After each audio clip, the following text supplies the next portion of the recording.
काँग्रेस खासदाराचा मोठा दावा बीजेपी म्हणजे दो दिन की चांदनी, महायुती लवकरच फुटणार। बीजेपी म्हणजे दो दिन की चांदनी आहे। मुख्यमंत्री देवेंद्र फडणवीस, उपमुख्यमंत्री एकनाथ शिंदे, अजितदादा पवार यांच्यामध्ये काही ताळमेळ नाही। ते एकमेकांना खेचत आहेत। देवेंद्र फडणवीस यांना पीए सुद्धा नेमू देत नाहीत। कार्यक्रमात त्यांची नावं नसतात, स्टेजवर बसायला जागा देत नाही। त्यामुळे लवकरच या तिघांच्या महायुतीमध्ये बिघाडी होणार आहे, ती तुटणार आहे, असा दावा काँग्रेस खासदार प्रणिती शिंदे यांनी केला आहे। अक्कलकोट येथील काँग्रेस पक्षाच्या मेळाव्यात बोलताना खासदार प्रणिती शिंदे यांनी महायुतीवर जोरदार टीकास्त्र सोडलं। प्रणिती शिंदे यांनी म्हटलं आहे की ज्यांची तत्त्व जमिनीशी जोडली गेली आहेत ते काँग्रेस सोडून जाणार नाहीत। काँग्रेस पक्ष हा देशाच्या संविधानासाठी काम करतो आहे।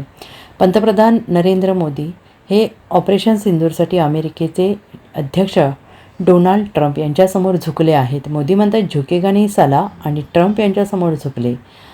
देशाला कमकुवत त्यांनी केलं आहे। जेव्हा इंदिरा गांधी पंतप्रधान होत्या तेव्हा पाकिस्तान इंदिरा गांधी यांच्यासमोर सरेंडर झालं होतं।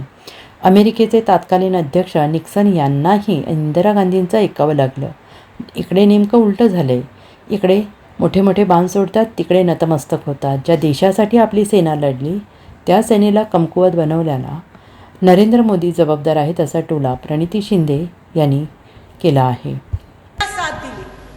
काँग्रेस पक्षाने या देशाला स्वातंत्र्य दिलं। काँग्रेस पक्ष या देशाच्या संविधानाच्या रक्षणासाठी लढला। काँग्रेस पक्षाने या देशाला मजबूत केलं। आणि मोदींनी काय केलं? मोदींनी काय केलं? ऑपरेशन सिंदूर मध्ये ट्रम्प तात्यांच्या खाली झुकले आणि काय म्हणतात, झुकेगा नाही साला म्हणे। आओ, तुम्ही ट्रम्प तात्यांच्या समोर झुकलात। ज्या दिवशी तुम्ही ट्रम्पच्या समोर झुकलात त्या दिवशी तुम्ही माझ्या देशाला कमजोर केलं। कोण जबाबदार आहे यासाठी मला सांगा। जेव्हा इंदिरा गांधी पंतप्रधान होत्या तेव्हा पाकिस्तान इंदिरा गांधी समोर सरेंडर झालेलं, आणि निक्सन जे अमेरिकेचे प्रेसिडेंट होते ते इंदिरा गांधींचं ऐकले, त्यांना ऐकावं लागलं। आणि इकडे नेमकं उलटच झालं। इकडे मोठे मोठे बाण सोडतात आणि तिकडे नतमस्तक असे होतात। मी हे का सांगते तुमच्या समोर? कारण का ज्या देशासाठी आपली सेना लढली त्या सेनाला कमकुवत बनवण्याच्या मागे मोदीजी जबाबदार आहे।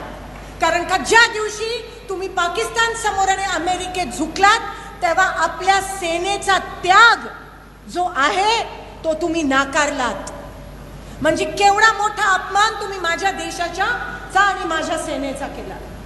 आणि त्याचं पण प्रोपगंडा करत होते, सिंदूर ठिकठिकाणी वाटत होते। तेव्हा आपल्या महिला भगिनींनी म्हणाला आम्हाला नकोय हा फार्स। आणि आता पण सांगते, काही दिवसात जिल्हा परिषद आणि ग्रामपंचायती निवडणुकी आहेत, तेव्हा पण तुमच्या समोर येतील हे सगळं घेऊन। पण तुम्ही सतर्क राहायला पाहिजे। आपण सगळ्यांनी लढाई एकत्र लढली पाहिजे। Bureau report, SBN Marathi, Solapur.